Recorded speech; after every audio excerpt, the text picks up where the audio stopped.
कोमल अपनी माँ के साथ रहा करती थी, पर कोमल अपने सर के जुए से बहुत परेशान थी, क्योंकि कई बार सर में जुए होने की वजह से उसे इंसल्ट होना पड़ता था। ऐसे ही एक बार कोमल ऑफिस में इंटरव्यू देने जाती है। ये जू के बच्चे कभी शांत क्यों नहीं रहते? मेरे प्यारे बच्चों, आज तुम्हारी मम्मी का इंटरव्यू है, शांत हो जाओ। मैं यहाँ पर सर नहीं खुजा सकती। मैडम, आपका नंबर आ चुका है, आप इंटरव्यू देने के लिए कैबिन में जा सकती हैं। जी मैडम, बिल्कुल, थैंक यू। इतना बोलकर कोमल इंटरव्यू देने के लिए कैबिन में बैठ जाती है, जहां उसके सामने ऑफिस का एचआर अमित बैठा था। अमित कोमल से सवाल जवाब करने लगता है और कोमल अमित के सभी सवालों का जवाब अपना सर खुजाते हुए देती है। ठीक है, तुम कल से ऑफिस ज्वाइन कर सकती हो। Thank you sir. ठीक है, पर तुम अब अपना सर खुजाना बंद कर सकती हो। मैं देख रहा हूँ जब से तुम आई हो तब से सिर्फ अपना सर खुजाती जा रही हो। कोई प्रॉब्लम है क्या? नहीं सर, ऐसा कुछ नहीं। वो दरअसल जब मैं थोड़ी नर्वस होती हूँ तो मेरे हाथ अपने आप मेरे सर पे चले जाते, पर अब सब ठीक है। इस तरह से कोमल बात को घुमा देती है और अपने घर चली जाती है। घर जाने के बाद वो ये खुशखबरी अपनी माँ को सुनाती है और अपनी माँ से कहती है, माँ, मुझे तो लगा था मेरे हाथ से नौकरी भी चली जाएगी इन जुओं की वजह से, पर भगवान का शुक्र है मुझे ये नौकरी मिल गई। कल से मुझे ऑफिस जाना है। आप कुछ भी करके ना मेरे सर के जुए खत्म कर दो माँ। ऑफिस में मैं हर समय खुजा नहीं सकती। सर के जुए तब खत्म होते हैं जब सर में साफ सफाई रखी जाती है। तू तो मेरी बात सुनती है नहीं, फिर क्यों मैं मेहनत करूँ बता। इस तरह से कोमल की माँ उसे डांट कर वहाँ से चली जाती है, पर कोमल अपनी माँ का पीछा नहीं छोड़ती। अब अगले दिन से कोमल ऑफिस जाना शुरू कर देती है और ऑफिस में काम करते हुए हर समय अपने सर में खुजली करती है। ये देखकर अमित को बहुत अजीब लगता है और वो कोमल के पास आकर उससे कहता है, क्या नौकरी मिलने के बाद भी तुम नर्वस हो? नहीं सर, ऐसा नहीं है। अगर ऐसा नहीं है तो फिर तुम अब भी अपना सर क्यों खुजा रही हो? अमित उससे उसके सर खुजाने की समस्या पूछ ही रहा होता है कि तभी कोमल की नजर फाइल पर गिरे जू पर पड़ती है। ये क्या, फाइल के ऊपर मेरे जुए? अगर सर ने देख लिया तो उन्हें पता चल जाएगा कि मेरे सर में जू है। अगर उन्हें पता चला कि मेरे सर में जू है तो वो मुझे नौकरी से निकाल देंगे। नहीं नहीं कोमल, कुछ कर। क्या सोच रही हो? क्या सर, आप हर समय मुझ पर नजर रखते हैं? ऐसा नहीं है, पर मैं जब भी देखता हूँ तुम अपने सर में खुजली करती रहती हो। ये मेरी आदत है। जब भी मैं काम करती हूँ, नर्वस होती हूँ, थोड़ी परेशान होती हूँ तो मेरे हाथ अपने आप ही सर पर पहुँच जाते हैं। अच्छा सर, मैं काम करती हूँ। आज मेरे पास बहुत सारा काम है और आज मेरा ऑफिस में पहला दिन है, तो मैं नहीं चाहती कि मैं अपने काम में पीछे रहूं। काम के लिए कोमल का इतना प्यार देखकर अमित इम्प्रेस हो जाता है। अब इसी तरह से कुछ दिन बीत जाते हैं और कोमल की इस हरकतों से अमित उसे पसंद करने लगता है। ऐसे ही एक रात। जानती हो कोमल, आज मैं तुम्हें रेस्टोरेंट में क्यों लेकर आया हूँ? नहीं सर। क्योंकि मैं तुमसे बहुत प्यार करता हूँ। क्या तुम मुझसे शादी करोगी? शादी की बात सुनकर कोमल बहुत खुश होती है और वो बिना कोई देरी करे इस शादी के लिए हाँ कर देती है। अब अमित बहुत जल्द कोमल को अपनी माँ कमला से मिलवाने के लिए उसे घर ले जाता है। माँ, यही है कोमल जिसके बारे में मैंने आपसे बात की थी। जानती हूँ बेटा, इस लड़की की सुंदरता देखकर ही समझ गई थी मैं कि मेरे बेटे की पसंद है ये। कोमल, तुम बहुत ही ज्यादा सुंदर और समझदार हो। मेरा बेटा तुम्हारी बहुत तारीफ करता है। अपने काम को भी बहुत अच्छे से करती हो तुम। थैंक यू आंटी जी, पर ये सब तो सर का बड़प्पन है। बड़प्पन नहीं है, मेरा बेटा बहुत ही कम लोगों की तारीफ करता है। अगर वो तुम्हारी तारीफ कर रहा है तो इसका मतलब ये है कि तुम उस तारीफ के लायक हो। वैसे बेटा, क्या हुआ, तुम्हारे सिर में डैंड्रफ है क्या? मैं देख रही हूँ बहुत देर से तुम अपना सिर खुजा रही हो। हे भगवान, कहीं अमित की माँ को पता ना चल जाए कि मेरे सिर में जू है। अगर उसे पता चल गया कि उसकी होने वाली बहू के सिर में जू है तो कहीं ऐसा ना हो कि अमित की माँ इस रिश्ते के लिए मना कर दे। माँ, ये कोमल की गंदी आदत है। इसकी इन्हीं गंदी आदतों से मुझे प्यार हो गया है ना कोमल? थोड़ी अजीब। अमित की बात सुनकर कमला उसकी बातों पर विश्वास कर लेती है। अब कमला अपने हाथों से कोमल के लिए पकोड़े बनाकर लाती है और उसे खाने को देती है, पर कोमल के सर में इतनी ज्यादा खुजली होती है कि वो रोक नहीं पाती और सर खुजाने लगती है और अचानक उसके नाखून में एक जू फंस जाता है, जो कि कमला देख लेती है। छी बेटा, इस लड़की के सिर में तो जुए हैं। बेटा ये लड़की तेरे को बेवकूफ बना रही है। ये इसलिए सर नहीं खुजाती क्योंकि इसको टेंशन है किसी चीज का, बल्कि इसलिए सर खुजाती है क्योंकि इसके सिर में तो जुओं का भंडार है, इसलिए इसको खुजली होती रहती है। माँ तो क्या हो गया अगर कोमल के सर में जुएं हैं? बेटा तू इस लड़की के प्यार में पागल हो चुका है, लेकिन मैं नहीं। मैं इस जुए वाली लड़की को अपने घर की बहू कभी नहीं बनाऊंगी। इस तरह से कमला इस रिश्ते के लिए इनकार कर देती है। पर अमित कोमल से बहुत प्यार करता था। उसे कोई फर्क नहीं पड़ता था कि कोमल के सर में जुए हैं या फिर कुछ और। अमित, मेरे सर में जुए होने की वजह से तुम्हारी माँ ने इस रिश्ते के लिए मना कर दिया। अब तुम मुझे भूल जाओ क्योंकि मेरे सर के जू कभी खत्म नहीं होने वाले। कोमल तुम ये कैसी बहकी बहकी बातें कर रही हो? सर में जुएं होना मतलब कोई बीमारी नहीं है। तुम्हारे सर में जुएं खत्म हो जाएंगी और मैंने कह दिया ना कि मैं तुमसे शादी करूंगा, मतलब कि अब तुम ही मेरी बीवी बनोगी। इस तरह से अमित अपनी माँ के खिलाफ जाकर कोमल से शादी कर लेता है और उसे अपने घर ले आता है। तुझे अपनी माँ से ज्यादा इस लड़की से प्यार था, तभी तो इसका सच जानकर भी तूने इससे शादी कर ली। तूने सोचा है मोहल्ले वाले तेरी माँ को कितना ताना देंगे, एक ही तो बेटा था, देखो वो भी कैसे लड़की भगा के ले आया। माँ बस भी करो, कोमल के सर के जुए खत्म हो जाएंगे, मैं उसका ट्रीटमेंट करवाऊंगा। और रही शादी की बात, तो आप अपनी जुए वाली बहू को दोबारा मुझसे शादी करवा दो। आपकी इज्जत भी कम नहीं होगी और मुझे मेरा प्यार भी मिल जाएगा। मैं एक शर्त पे इस लड़की को अपने घर की बहू बनाऊंगी। जब इसके सिर से इसके सारे जुए खत्म हो जाएंगे ना, तभी मैं इसे अपने घर की बहू मानूंगी। और जब तक इसके जुए खत्म नहीं होते तब तक ये अपने मायके में रहेगी। जिस दिन जुए खत्म हो जाएंगे ये उस दिन मेरे घर आ जाएगी और फिर मैं दुनिया की नजरों में इसे अपनी बहू स्वीकार करूंगी। इस तरह से कोमल एक बार फिर अपने मायके चली जाती है और अमित उसका ट्रीटमेंट करवाता है और साथ ही साथ कोमल भी अपने सर की सफाई रखती है और इस बात का ध्यान रखती है कि फिर से उसके सर में जू ना आए। माँ कोमल के सर के जुए खत्म हो चुके हैं, आपको अपना वादा याद है ना? क्या सच में कोमल के सिर से जुए खत्म हो गए? हाँ आंटी जी, और अब मैं अपने सर की अच्छे से सफाई रखती हूँ ताकि मेरे सर में दोबारा जू ना आ सके। बड़ी मेहनत लगी है इन जुओं को साफ करने में और ये सब कुछ सिर्फ और सिर्फ मैंने अमित जी के लिए किया है। ये तो बहुत अच्छी बात है। अब मैं अपने बेटे की शादी बहुत ही धूमधाम से करूंगी, पूरा शहर देखता रह जाएगा। अब जुए खत्म होते ही कमला बड़े ही धूमधाम से अपने बेटे बहू की फिर से शादी करवाती है। विनीता अपने पति सुधीर और अपने इकलौते बेटे अजय के साथ रहा करती थी। विनीता ने बड़े ही लाड प्यार से अपने बेटे को पाला पोसा था। ऐसे ही एक दिन, क्या बेटा, मैं देख रही हूँ कि तू कुछ दिनों से खा नहीं रहा। अगर ऐसे ही चलता रहा तो तू बीमार पड़ जाएगा। माँ आपको लगता है कि मैं कुछ नहीं खाता, पर आप मुझे सुबह सुबह इतना खिला देती हो कि पूरे दिन मुझे भूख नहीं लगती। पापा माँ को कुछ समझाओ ना कि सुबह का नाश्ता हल्का दिया करे। इसमें तेरे पापा क्या कहेंगे?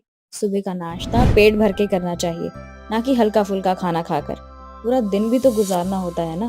बेटा ये तेरी माँ का प्यार है, तू कितना ही बड़ा क्यों ना हो जाए पर तू अपनी माँ के लिए हमेशा छोटा ही रहेगा। सब कुछ बहुत अच्छा चल रहा था। सुधीर और विनीता अजय से बहुत प्यार करते थे और वहीं अजय भी अपने माता पिता पर जान छिड़कता था। ऐसे ही कुछ महीने बीत जाते हैं और एक दिन, बेटा तू फिर से फोन चलाने लगा, लेकिन तू आज इतना परेशान क्यों है? माँ मुझे जाना होगा, शाम को जल्दी घर आऊंगा। लेकिन अजय बेटा बता कर तो जा, आखिर क्या बात है? विनीता पूछती रह जाती है पर अजय बिना कुछ बोले जल्दबाजी में घर से निकल जाता है। अजय को ऐसे परेशान घर से जाता देख विनीता और सुधीर भी काफी परेशान हो जाते हैं और अजय के घर आने का इंतजार करते हैं।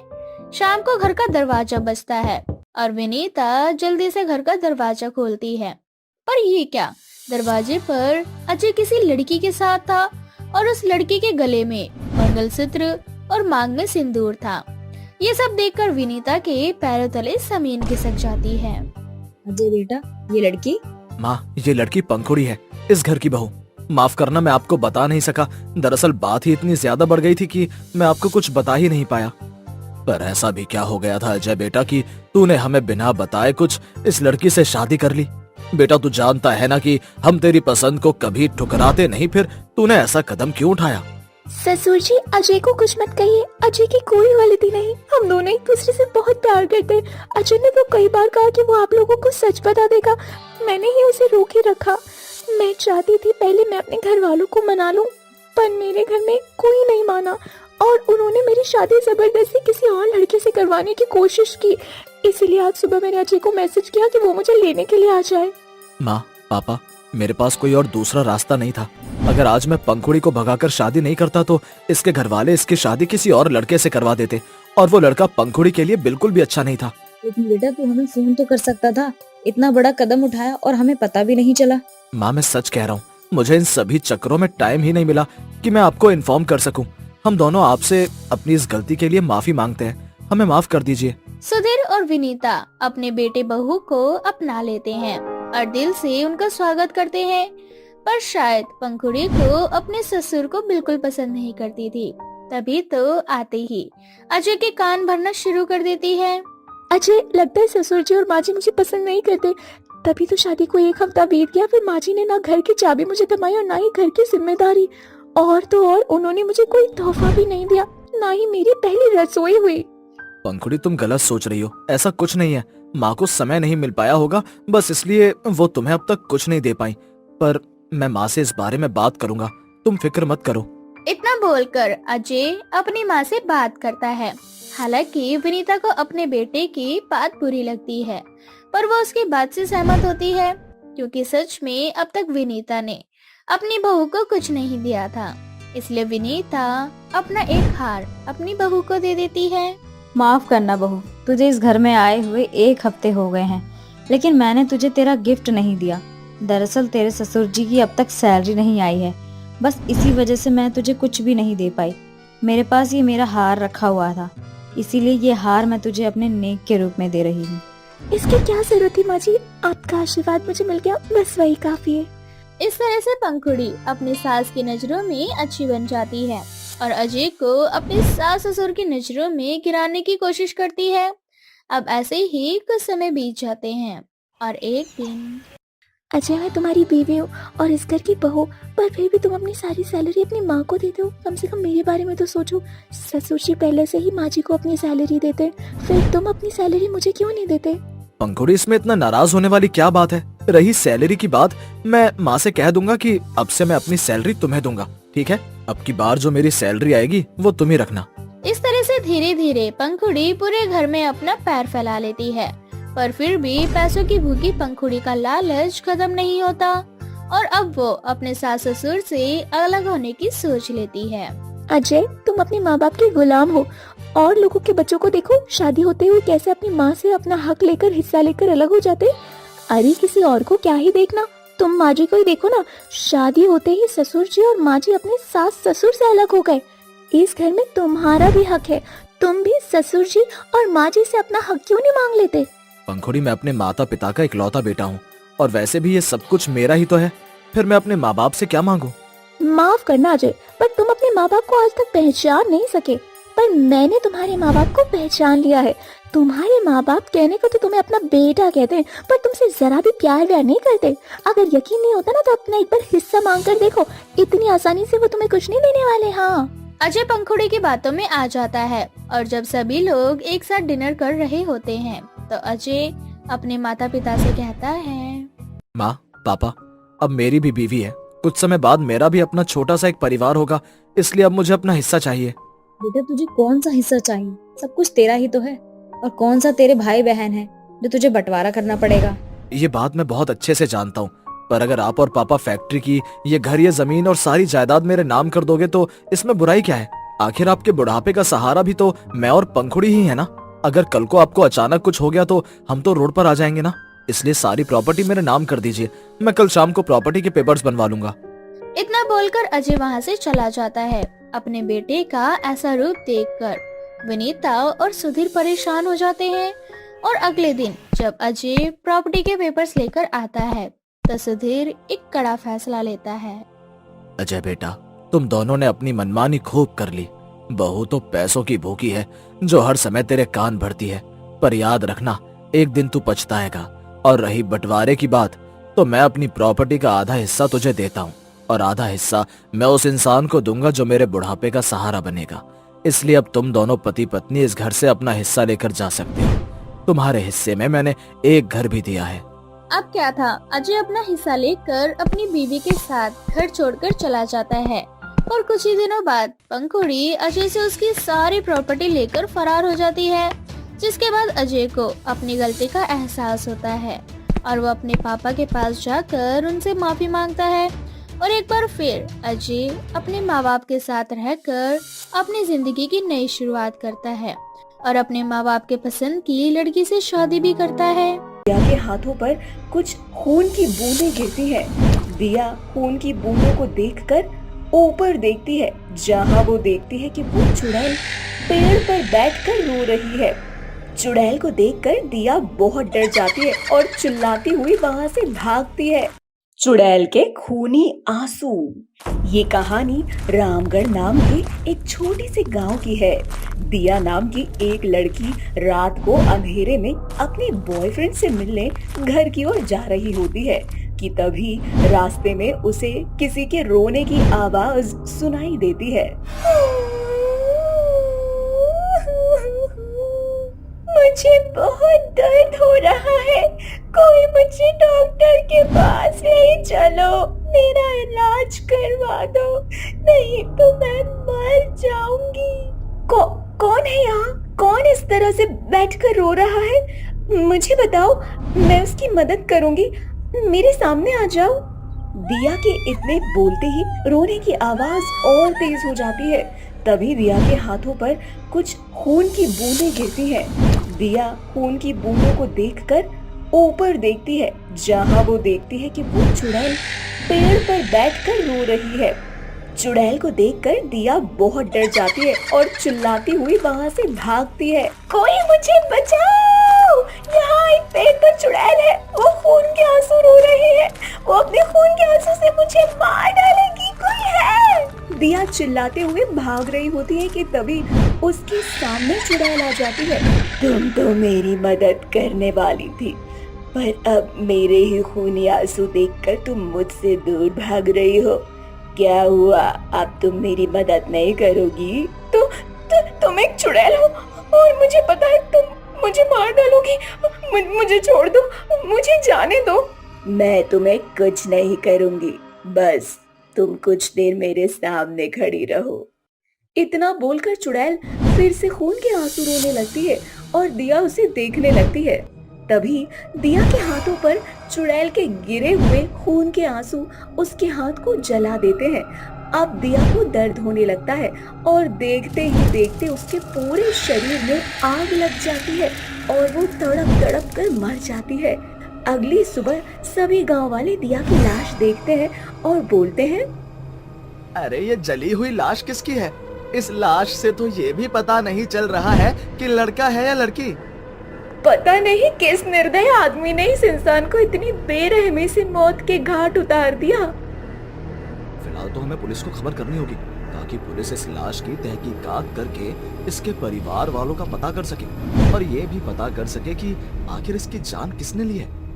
सभी गांव वाले पुलिस को बुलाते हैं और पुलिस उस लाश की तहकीकात करती है और अब इसी तरह से वो चुड़ैल गांव के एक एक आदमी को अपने खून के आंसू से जला जला कर मारने लगती है। गांव में आए दिन किसी न किसी को जली, कुछ भी करके हमें उस चुड़ैल से बचा लीजिए।